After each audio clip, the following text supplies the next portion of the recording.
Hi hello friends అందరికీ నమస్కారం. చక్రతిక్ vlogs ఛానల్కి స్వాగతం. హాయ్ ఫ్రెండ్స్, నేను ఈ ఛానల్లో రీసెంట్గా ఒక కొత్త స్టైల్లో స్టార్ట్ చేశాను ఓవర్ట్.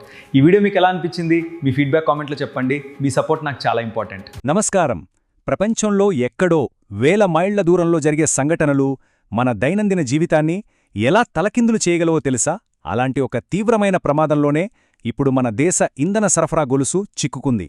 అసలు ఏం జరిగిందో వివరంగా చూద్దాం. 19. ఈ నంబర్ బాగా గుర్తుపెట్టుకోండి.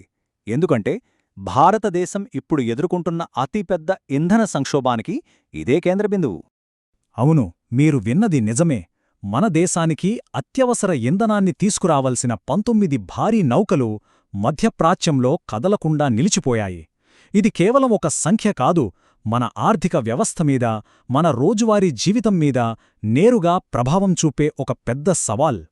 సరే, ఈ మొదటి భాగంలో అసలు సమస్య లోతుల్లోకి వెళ్దాం. యాగిపోయిన నౌకల్లో ఏముంది? అవి ఎగ్జాక్ట్గా ఎక్కడ చిక్కుకుపోయాయి? అన్నిటికంటే ముఖ్యంగా ఇది మనందర్నీ ఎందుకు ఇంతలా ప్రభావితం చేస్తుందో తెలుసుకుందాం. ఓకే, ఈ 19 నౌకల్లో అసలు ఏముందో ఓసారి చూద్దామా? చూడండి, 8 నౌకలు నిండా ముడి చమురు, అంటే పెట్రోల్ డీజిల్కి మూలం. 6 నౌకల్లో మన ఇండ్లలో వాడే వంట గ్యాస్ అంటే ఎల్పీజీ ఉంది.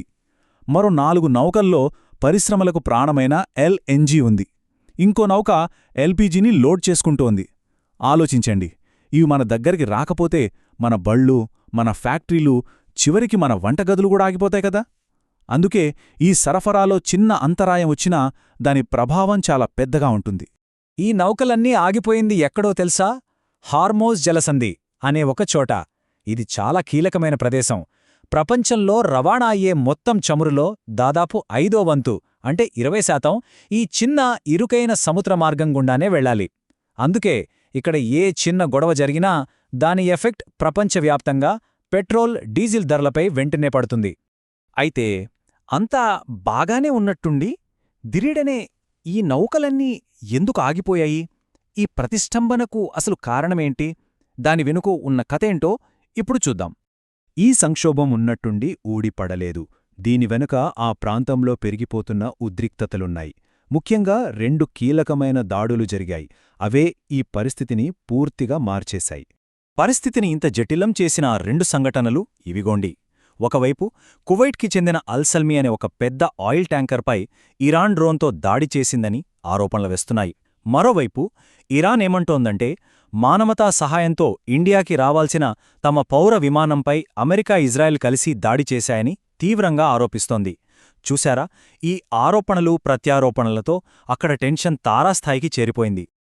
ఈ దాడుల ప్రభావం కేవలం ఆ ప్రాంతానికే పరిమితం కాలేదు. ఇదిప్పుడు చాలా పెద్ద దౌత్యపరమైన వివాదానికి, అదే సమయంలో పర్యావరణపరమైన ఆందోళనలకు కూడా దారితీసింది. తమ పౌర విమానంపై జరిగిన దాడిని ఇరాన్ ఎంత సీరియస్గా తీసుకుందో చూడండి. ఇండియాలోని ఇరాన్ రాయబార కార్యాలయం దీన్ని ఏకంగా యుద్ధచర్య అని పిలిచింది. యుద్ధచర్యే!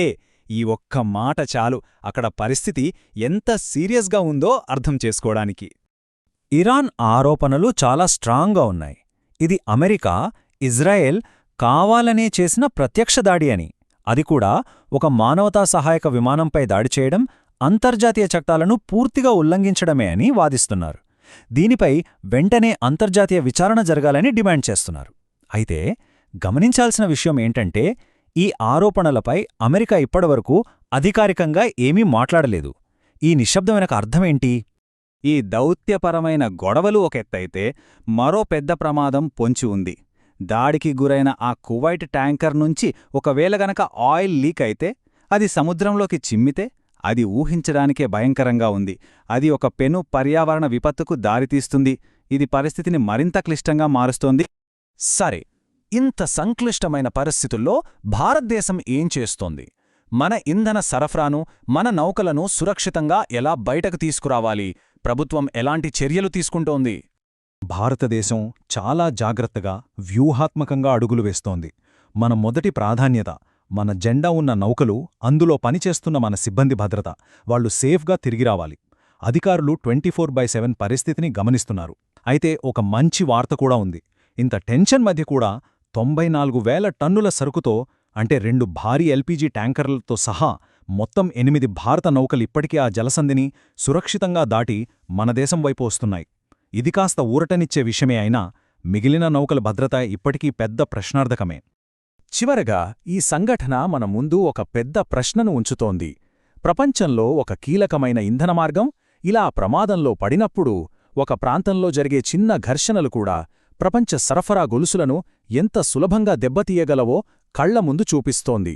మరి భవిష్యత్తులో ఇలాంటివి జరగకుండా ఉండాలంటే మన సరఫరాలలో స్థిరత్వాన్ని కాపాడుకోవడానికి ప్రపంచ దేశాలు ఎలాంటి శాశ్వత పరిష్కారాలు కనుగొనాలి?